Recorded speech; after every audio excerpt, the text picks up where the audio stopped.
আজকে আওয়ামী লীগের বিরোধী যারা আছে তাদের মধ্যে ঐক্য না থাকে, তাদের যদি ব্যর্থ হয়, আজকে যদি এককভাবে আওয়ামী লীগের এগেনস্টে দাঁড়াতে গিয়ে যদি এনসিপি ব্যর্থ হয়, যদি জামাত এলন ব্যর্থ হয়, বা শুধুমাত্র বিএনপিও ব্যর্থ হয়, তাইলেও এই সরকার টিকে রাখা যাবে না।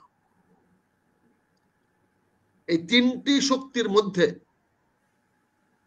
এই তিনটি শক্তি, চারটি বলবো না, তিনটি শক্তির মধ্যে এনসিপি, জামাত, বিএনপি, এই তিনটি শক্তির মধ্যে যদি কোনো বিভেদ তৈরি হয়, এটা সরাসরি directly proportionate to Awami League. যতটুকু ব্যর্থ হবে তার 3 গুণ সফলতা হবে আওয়ামী লীগের। এই তিনটি দল যত দ্রুত তারা ব্যর্থ হবে, যত দ্রুত তাদের অনৈক্য হবে, তত দ্রুত শেখ হাসিনা ক্ষমতায় ফিরে আসার সুযোগ সৃষ্টি হবে। আমি তো শেখ হাসিনার জন্য এই চিলাচিলি করতেছি না, গালাগালি করতেছি না, আমি গালাগালি করতেছি এই তিনটি দলের কানের মধ্যে ঢুকাইতে যে আপনাদের অনৈক্যতে আপনাদের সর্বনাশ শুধু হবে না, শেখ হাসিনা একবার ক্ষমতায় আসলে ওই বিপ্লবী দেখবে না, কত বছর ট্রাইব্যুনাল করে ঝুলেছিল, এবার রমনা রেস করছে নিয়ে প্রকাশ্যে গুলি করে মারবো, ছাড়বো না কোন ব্যাটারে, এটা মনে রাখেন। কাজে আওয়ামী লীগের জন্য শুভ সংবাদ হলো এটা যে আমরা এই তিনজন বুঝতেছি না এটা, এই জন্য আওয়ামী লীগের পক্ষে যাচ্ছে। এই তিনজনের অনৈক্য 1 তারিখে এমন একটা পর্যায়ে যাবে যেখানে আমার মনে হয় যে শেখ হাসিনা তো দিল্লিতে গরু জবাই করতে পারবে না, তবে দিল্লির বাইরে যত জায়গায় জায়গায় আওয়ামী লীগরা আছে তারা গরু কিনে রাখতে পারে, তারা গরু জবাই করে আনন্দ করতে পারে। এই ঐক্য যদি ধরে না রাখতে পারে, ডক্টর ইউনূস যে সর্বনাশী কথাবার্তা বলতেছেন, গত 2-3 দিন ধরে যে সমস্ত কথাবার্তা বলতেছেন, আলী রিয়াজ আজকে যে কথা বলেছেন যে উনি কালকে সনদ পাঠিয়ে দিবেন সকল রাজনৈতিক দলের কাছে। আমি আবারও বলছি, শালা ওরা কি তোর বাপের চাকর? ওই বেটা, ওই বেটা, তুই এত বড় দৃষ্ট দেখাস যে তুই তাদের কাছে কালকে পাঠিয়ে দিবি? তুই কে রে বাবা? এত বড় দৃষ্টতা তোর?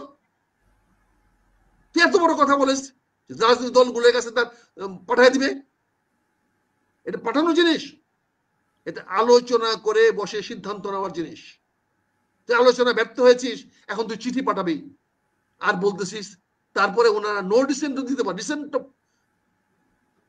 দিতে পারে। কি খেলা খেলতেছিস বাবা? তুই কি মনে কর সবগুলাই টাউটের মতো যাদের কথা বলস, সবগুলা টাউট নিয়ে তুই বসস?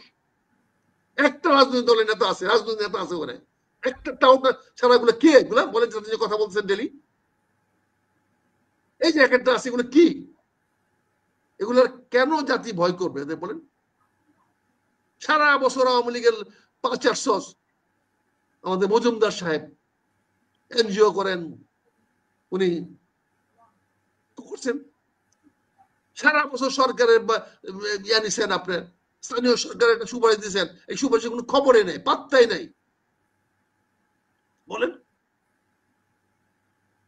আমরা কোথেকে আইনে আমেরিকাতে আইনে মনির হায়দারকে বসাইছেন, সে সামন করে, সে কন্ডাক্ট করে? বলেন মনির হায়দার যদি আসতে পারে তাহলে পিকে ভট্টাচার্য কি দোষ করছে? ইলিয়াস কি দোষ করছে? কনক সরোরা কি দোষ করছে? এদের কন্ট্রিবিউশন কম আছে এই দেশের আন্দোলনের জন্য? এদের ভূমিকা কি কম? তারা যে সাহসী ভূমিকা নিয়েছে, যে বক্তব্য দিয়েছে, এই বক্তব্যের কোনো কাছাকাছি আছে মনির হায়দারের কোনো বক্তব্য আছে? বলেন। দেখা তৃতীয় মাত্রা জিল্লুর রহমান যে বক্তব্য বলেছে, জিল্লুর রহমানের কাছাকাছি আছে ওরা? জিল্লুর রহমানকে আমি ধন্যবাদ জানাই, সে সরকারে জয়েন করে নাই, সে যায় নাই, সে যেতে পারতো, সে যেতে চাইলে তাকে নিত, সে বললে তাকে নিত, তাকে কোনো না কোনো ভালো জায়গায় তাকে দিত, সে যায় না। আমি তাকে ধন্যবাদ জানাই যে সেই লোভের উপরে উঠতে পেরেছে, তার তৃতীয় মাত্রার প্রোগ্রামের তার ইন্টিগ্রিটি সে রক্ষা করেছে, আমি তাকে ধন্যবাদ জানাই। সে ভালো কাজ করেছে, দেখাইতে পারছে যে সে লোভের ঊর্ধ্বে আছে। কিন্তু আপনি ওটা কি করতেছেন? রাত বলে 28 তারিখ, 29 তারিখ, 30 তারিখ, 31 তারিখ, 1 তারিখে আপনি বলতেছেন যে জাতীয় সনদ দিতে পারবেন, আপনি বলতেছেন কালকে আপনি 28 তারিখে কালকে সরকারি দলের কাছে, সকল দলের কাছে পাঠিয়ে দিবেন। কি আগুন নিয়ে খেলতেছেন আপনি? আলী রিয়াজের উদ্দেশ্য কি? সে কি চাচ্ছে? বাংলাদেশটাকে আগুনে পোড়ানোর জন্য, ভারতের রাস্তা করে দেওয়ার জন্য সে কি এজেন্ট নিয়েছে যে ভারতকে বাংলাদেশে ঢুকার ব্যবস্থা করে দেওয়ার জন্য? এগুলো বললে তো স্বাভাবিকভাবে আওয়ামী লীগের পক্ষে যাবে। আলী রিয়াজকে গালি দিলে তো স্বাভাবিকভাবে আওয়ামী লীগের পক্ষে যাবে। কিন্তু আলী রিয়াজ তো কি করতেছে? এগুলা কি করতেছে? কি ধরনের স্টেটমেন্ট সে দেয়? একবার চিন্তা করে না? আপনি 4টা দলকে ডাকে আনলেন, তাদেরকে বলতে পারতেন দেখেন এই ক্রাইসিস হয়েছে, এখানে যে ছেলেগুলো বাচ্চাগুলো মারা গেছে, বলেন তো আমি কি করতে পারি? বিমান বাহিনীর প্রধান তো আমার কথাবার্তা শুনে না, আমি কি করতে পারি বলেন তো? সামরিক বাহিনীর ব্যাপার সেবার আমি কি করতে পারি? বাচ্চাদের যে এটা নিয়ে আপনাদের সহযোগিতা চাই, সাহায্য চাই, বলতে পারতেন। না বললে আপনি আসিফ নজরুলকে দিয়া, যে আসিফ নজরুলকে 9 ঘন্টা আটকে রাখছে, যারা তাকে 9 ঘন্টা আটকে রাখছে, জনগণ আটকে রাখছে, তাকে দিয়ে না আমরা রাত্রেবেলা স্টেটমেন্ট দেওয়ান। যে অ্যারেস্ট ছিল, বন্দি ছিল 9 ঘন্টা, তাকে দিয়ে আপনি স্টেটমেন্ট দেওয়ান। তার মানে জনগণকে আপনি কি দেখাচ্ছেন? বৃদ্ধাঙ্গুল দেখাচ্ছেন। জনগণকে আপনি কোনো কেয়ারই করবেন না। জনগণ আপনার কাছে কি কি মনে হয়? আপনার সবাইকে আপনি মনে করেন যে আপনার দাস, যা বলবেন। এই যে খেলাটা খেলতেছেন, এই খেলাটার পরিণতি কি হবে? মানুষের চোখ কান মুখ তো খুলে দিচ্ছেন। তা আপনি 1 তারিখ তো এসে যাচ্ছে।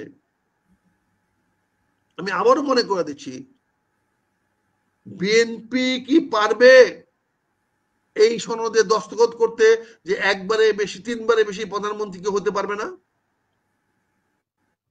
বিএনপি কি পারবে সাইন করে দিতে? এই বিএনপি নেতারা, সালাউদ্দিন কি পারবে সাইন করে দিতে যে দলের চেয়ারপারসন, দলের চেয়ারম্যান সরকারের প্রধানমন্ত্রী হবে না? তাহলে এখানেই তো দুইটা দ্বিমত পোষণ করবে। এখানে কি বিএনপি বলতে পারবে যে দেশের সংবিধান বদলাইতে হবে? বিএনপি কি বলতে পারবে দেশের এই পতাকা বদলাইতে হবে? বিএনপি কি বলতে পারবে জাতীয় সঙ্গীত বদলাইতে হবে? যে স্বাধীনতার ঘোষক জিয়াউর রহমান, সেই স্বাধীনতার ঘোষকের বাংলাদেশ বদলাই ফেলবে? পারবে বিএনপি? তার মানে বিএনপি গুলো লিখে দিবে না। না দেখা দিলে কি হবে? অনক্ষ হইল না? তো সেই অনক্ষর দায়ী দায়িত্ব আপনি বিএনপি কাঁধে চাপায়া দিয়া আপনি কি করতে চাচ্ছেন? আপনি সারা শক্তি কি আছে এগুলো বললে তো খারাপ দিতে। এনসিপির কতগুলো ছেলে মেয়ে আছে যে রাজপথ দাঁড়াতে পারবে? কিন্তু কি আছে? তাদের পিছনে একটা অস্ত্রধারী একটা বাহিনী আছে, আমি নাম বলবো না। এই অস্ত্রধারীরা আবার মাঠে নামবে। এই অস্ত্রধারীরা এসে দেশে একটা রক্ত গঙ্গা বয়ে দিবে, একটা গৃহযুদ্ধের দিকে দেশকে চালিত করবে।